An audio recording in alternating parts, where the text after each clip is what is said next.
tout le monde. Sankara est indépassable. Tous les problèmes que vous posez là, tout à l'heure, Junior le disait brillamment, il a réglé ça. Non seulement à travers son héritage intellectuel, ce qu'il nous a transféré dans ses discours et tout, mais dans sa pratique, Sankara est le précurseur de la bonne gouvernance. On voit les dirigeants africains aujourd'hui aller s'asseoir derrière une agence de bandits qu'on appelle FMI, se faire trimballer comme des rats. Sankara a inventé la bonne gouvernance endogène. Très bien. Sankara, je vous renvoie à l'ouvrage d'Emmanuel Pondy. C'est un intellectuel, c'est un universitaire intellectuel de haut niveau. Oui, nous, on fait déjà nous le respect des gens comme ça. Emmanuel Pondy. Il demande tout ça. C'est-à-dire que c'est pas le seul. Sankara on n'a pas besoin du FMI. Il faut aller étudier l'action politique de Sankara et sa gestion pour voir comment un Camerounais, un Africain a anticipé sur la bonne gouvernance, un mot qui rend les Africains fous. Le FMI connaît quoi en matière de bonne gouvernance? Le FMI. Une bande de voyous, de voleurs, de bandits comme ça, ils connaissent quoi en matière de bonne gouvernance? Mais on est couché devant eux parce qu'on n'a pas lu Sankara. Sur les questions monétaires, il a parlé. Sankara parlait de la dette. Mais, ok, on l'a tué, ça change quoi? Ça va encore plus actuel le débat sur la dette. C'est quelle dette ça? Il faut qu'on parle de la dette. C'est quelle dette? Tout à l'heure, Junior disait que non, il faut payer au FMI. Je comprends ce qu'il dit. Mais, on paye même quoi à la fin? On paye quoi? Vous êtes sérieux quand vous dites que les gens sont des bandits, vous les prêtez l'argent? Vous dites que les gens gèrent mal, vous les prêtez l'argent tous les jours? C'est quelle dette? On doit quoi au FMI alors? On doit quoi? Ils ont pillé l'Afrique, volé tout ce qu'on avait. Et ils viennent prêter ça ici, on dit que c'est la dette. Sankara soulevait un débat que les Africains ne vont pas ignorer tôt ou tard. Les générations vont passer, nous allons finir par porter, mettre ça sur la table. Et c'est les Blancs qui doivent nous payer, c'est pas nous de payer les dettes aux Blancs, c'est eux qui doivent nous payer. Bien sûr. Et alors, il y a des débats, ça commence en Europe. Ça a commencé. Comment indemniser l'esclavage? Vous voyez qu'ils sont fous? Ils commencent à trembler. Et ça, c'est parce qu'ils sont en train d'anticiper sur les mouvements de revendication de la dette qui feront que on va fermer le FMI, on va arrêter le FMI avant mondial. On va les arrêter. Parce qu'il faut bien qu'on paye, qu'on dédommage l'Afrique. Et comme ils sont malins, ils anticipent pour minorer vos revendications. Très bien. Donc c'est quoi la dette? Je suis d'accord que, ok, un État sérieux n'a pas prêté l'argent et n'est pas remboursé. Politiquement, je comprends ce que vous dites.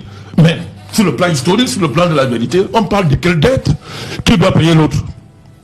Qui doit payer l'autre? Sankara a posé ce problème, il a payé de sa vie. Et le sang son sang versé, c'est une signature par le sang. Ça veut dire que la fin ne va pas se passer comme ça. Les gens rêvent. Ça ne va pas se passer comme ça. Sankara a anticipé sur cette affaire criminelle qu'on appelle le franc CFA. Ça, c'est une monnaie, ça. C'est un couteau qui tranche la gorge des Africains. Ouais. Le franc CFA, c'est un crime contre l'humanité, ce n'est pas une affaire monétaire. La France, c'est un État criminel qui tue les Africains, nous suce à travers le franc CFA. Sankara parlait de ces choses-là, c'est que là, Mitterrand, ils ont fait le complot pour le tuer. Sankara, les questions d'écologie qu'il a dit, il était le premier à inventer une vision africaine de l'écologie, pas réciter les saletés qui nous viennent des Occidentaux. Sankara, papa, mon frère. Oui, mais il était le premier, en tous les domaines, je vous l'ai dit. Oh, et là où moi, le plus grand patrimoine qui nous laisse cet homme-là, au-delà du patrimoine intellectuel, le patrimoine spirituel. Moi, j'ai réellement vu un homme aussi intègre.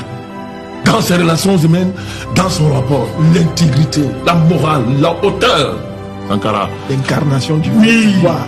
C'est-à-dire que tout à l'heure, quelqu'un a souligné, il est mort pauvre. Je comprends ce qu'il voulait dire.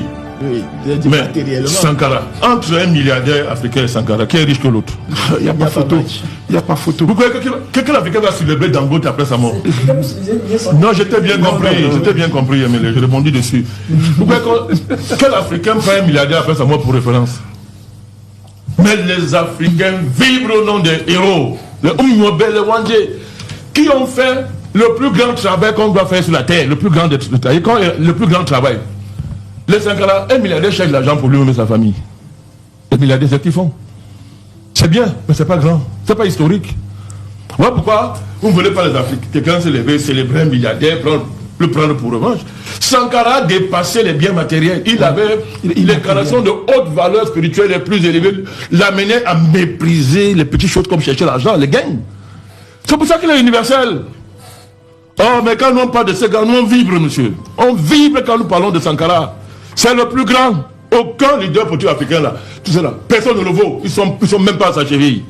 il ferait mieux de le regarder, de l'étudier. Très bien. Oui, parce que c'est ça, quelqu'un qui est mort très tôt comme ça. Regardez comment, en 4 ans, il a changé l'Afrique. En 4 ans, il a fait rêver. Mais la politique, c'est donner de vrais rêves aux gens. Pépin, c'est aussi ça, pas les faux rêves, les vrais rêves. Un gars a fait vibrer tout un continent, tout le monde, les hommes, femmes, jeunes se le connaissant en lui. C'est ça la politique, c'est ça l'incarnation. Et ça, c'est une véritable raison de vivre. Très bien. Les milliardaires font rêver quel continent? Très bien, président. Bon, les petits rêveurs peuvent envier leur argent. Les gens qui font le bruit matin, midi, soir, peuvent faire rêver un continent. Très bien, président. Voilà la légende. Voilà la légende des légendes. Voilà le vrai modèle. Et nous, on ne suit ça.